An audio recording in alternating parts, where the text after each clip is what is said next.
Yeah, and welcome to another lesson. I'm Brett Papa, and today is all about three things: the CAGED system, pentatonic playing, and arpeggios, and how you combine those three things together to get soloing freaking magic. Click the link down below in the description box, and that is a three-part series, not on YouTube, that goes super deep with this. I can't get this all in one quick video, so if you want the full shenanigans, go down there and check it out. So anyways, brief explanation. CAGED system is a way to see one chord all over the neck, right? So an A chord, how do you play an A chord? All over the whole neck, and it's using open position chords like an A, G, D, and an E shape, right, to be able to chain those together. Think of the word caged, C-A-G-E-D. Now associate those letters with chord shapes, C-A-G-E-D, and they put them together in a way that you can play one chord all over the neck. Now, why is that important? Because it shows you the notes of a chord all over the neck. Now, when you combine that with a scale, and you can see that inside your scale, like the major pentatonic, for instance, right? If I just take, A major pentatonic, and I apply the G shape to the cage, and I'll show you how to do that, but the G shape would look like this. Think of a G chord, then I could automatically hit chord tones.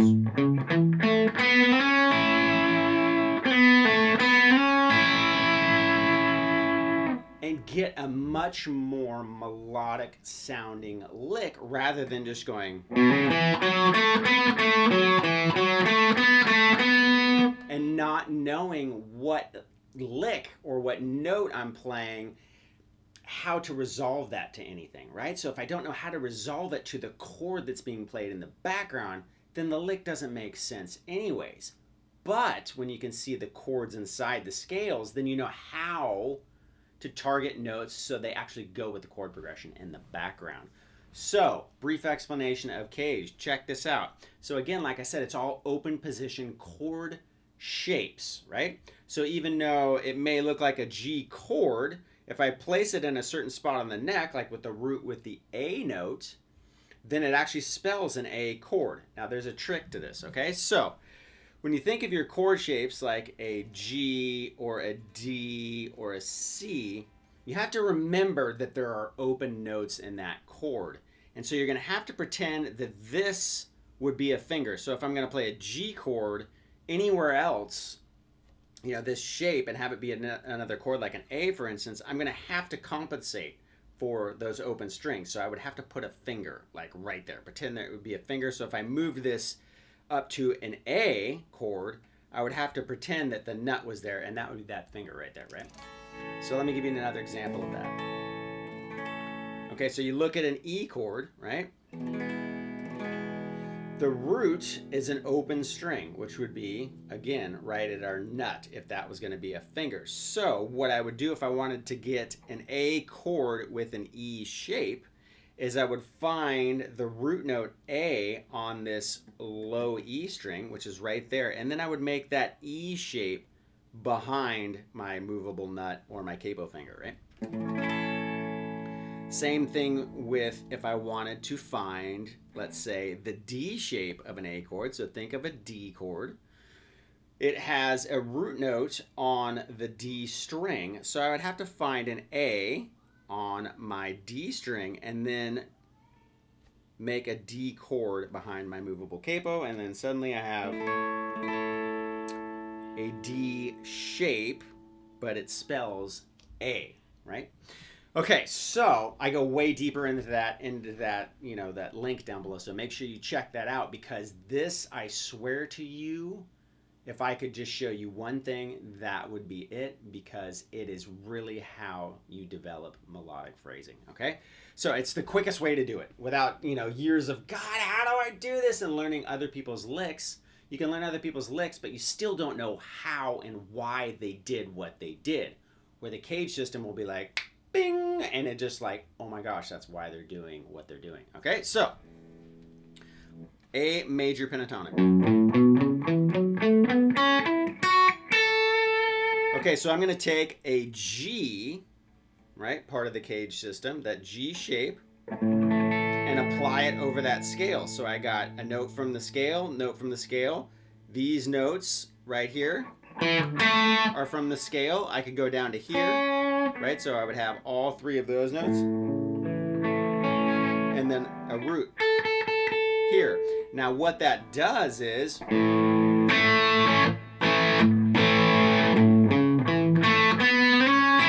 right? See how that automatically sounds melodic?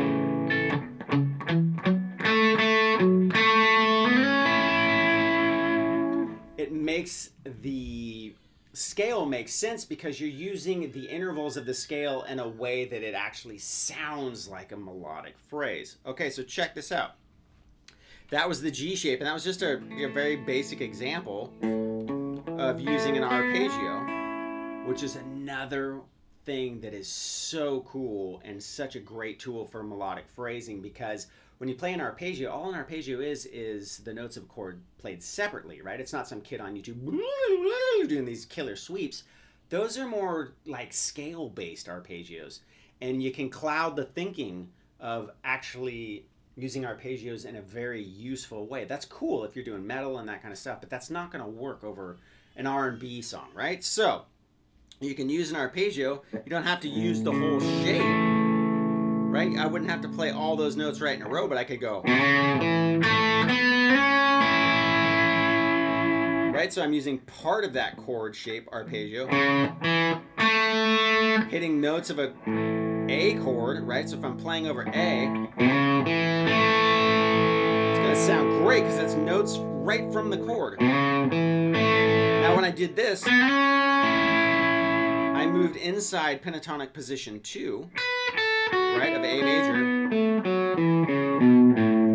But again, I'm not thinking about pentatonic position 2, the scale. I'm thinking about how this A, right, if you think CAGED, G, the next letter would be E. I have an E chord shape right inside that.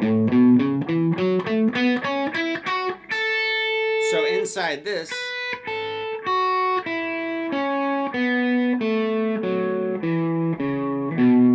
is this chord, right?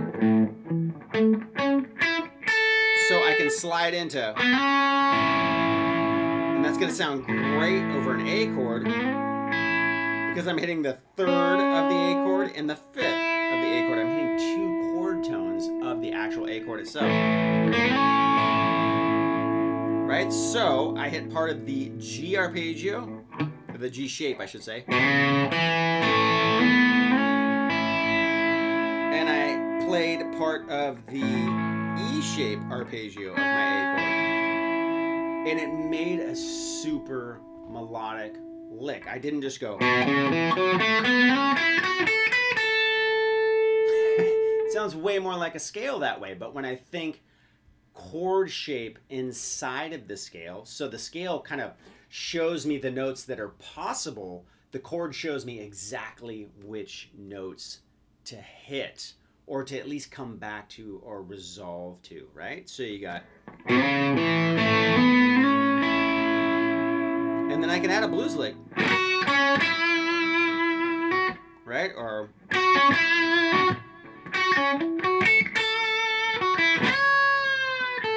and they're all gonna sound great because even though I'm using, pentatonic position 2, right, as my framework, and blues licks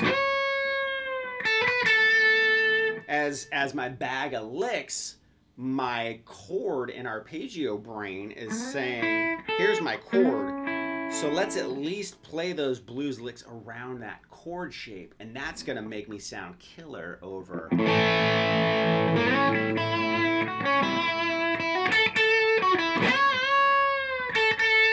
Right? And then when I come back down to here, I can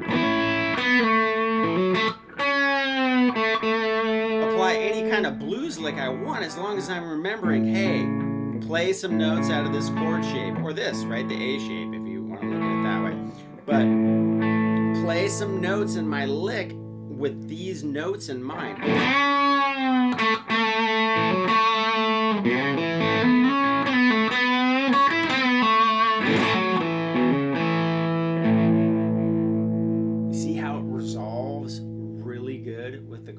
could do that up here too with the A shape up here, right? So we got an A chord, or the A and the C shape kind of run right together. Look at these three fingers and pretend it's a C chord, right? So you could play an arpeggio, right? Or just part of that.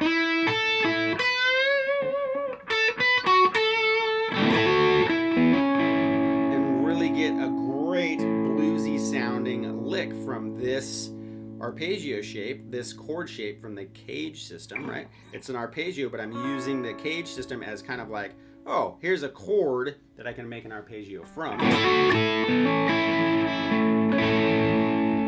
And you have melodic choices in the fourth position. Right? So that works for every chord, right? And so the chords I played was an A to an E, and then I went to a D,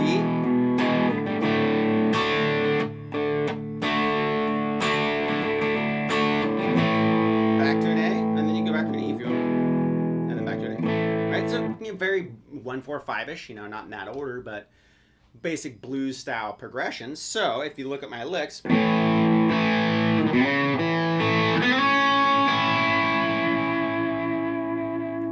right out of that A chord.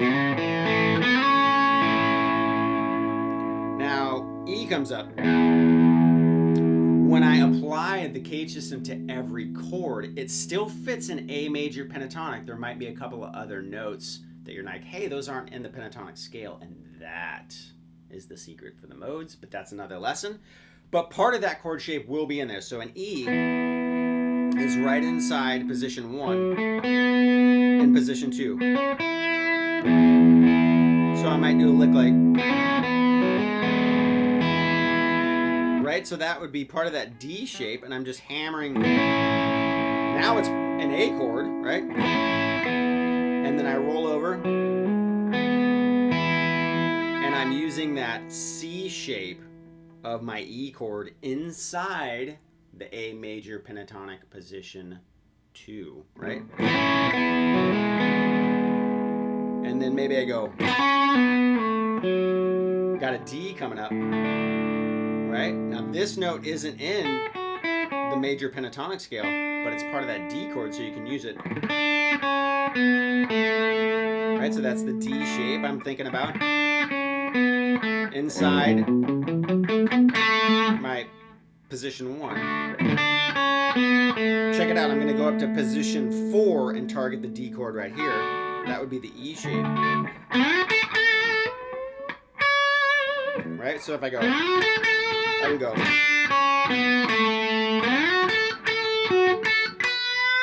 And totally turn it into a blues lick, but totally hit the notes of the D chord, also bending into my A chord up here.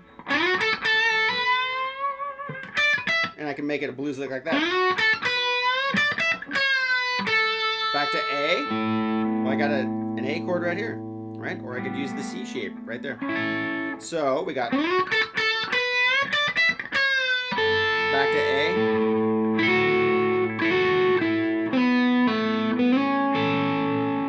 Right? So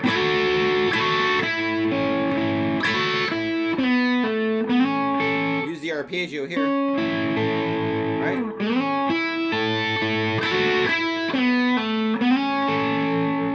An arpeggio doesn't have to be a bunch of notes in a row, right? I think we get in the habit of thinking that an arpeggio is like, across all 6 strings or all 5 strings. An arpeggio can just be 2 notes of a chord, right? So if I go right here, that's part of an arpeggio, right? I'm playing the notes of a chord played separately if we stick to the definition, right?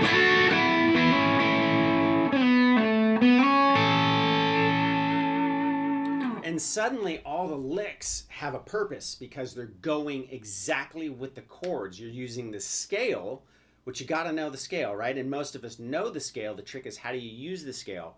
Well, you use the scale correctly by seeing the chords of your progression inside that scale, right? And that's what gets you to get those melodic phrases and passages because you're sticking to chord tones or target notes, right, of your progression. And then you add the arpeggios, and that's a musical way to play the scale, right? You can, right, you can do a fancier one. Right, that'd be an arpeggio. Right, I'm playing notes of this chord. And then targeting this one.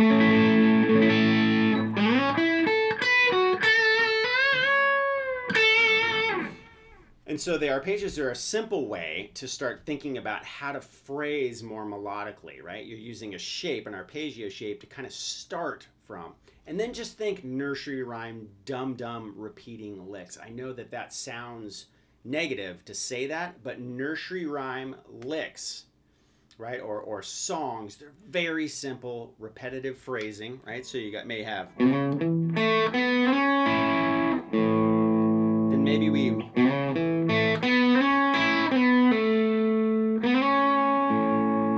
or, right, repeat the phrase.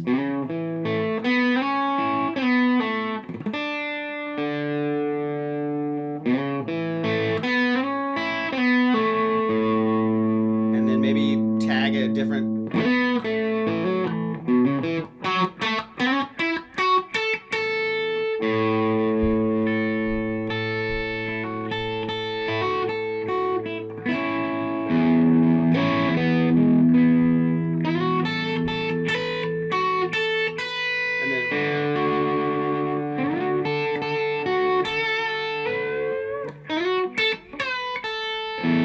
And then. Sorry, I hit the wrong one.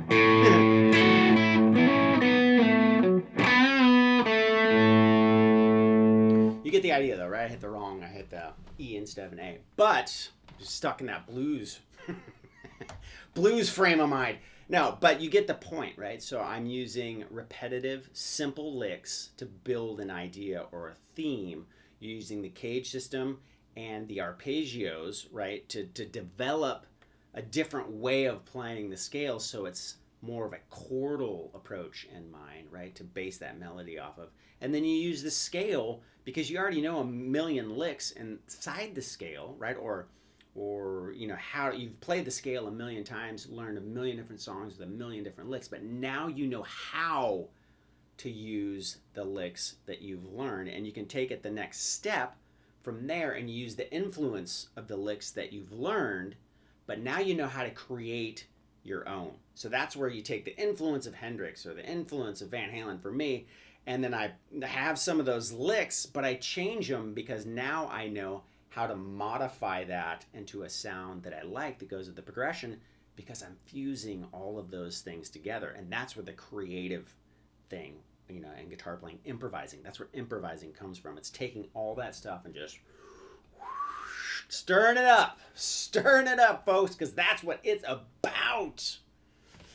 If you like this, freaking share this video. I would be super, super stoked. If this helped you in any way, just share, just all friends, bam, and just send it out to the world, because if we all know how to improvise and jam together, it's fun, it's sick, everyone's having a great time, we're all creating, which is like downloading awesome through your fingers. And it's what it's all about, the creation. Don't just mimic, learn to create, improvise, have fun in the moment, jump into the fire.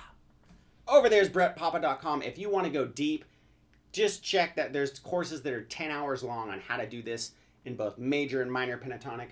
Up there is going to be the subscribe button. Click the bell. You'll be notified when the new videos come out. And over there will be a playlist of some sort to help you as well. Don't be afraid to click that link below too for your 3-part free soloing series in both major and minor pentatonic. You guys are awesome. We'll catch you next time.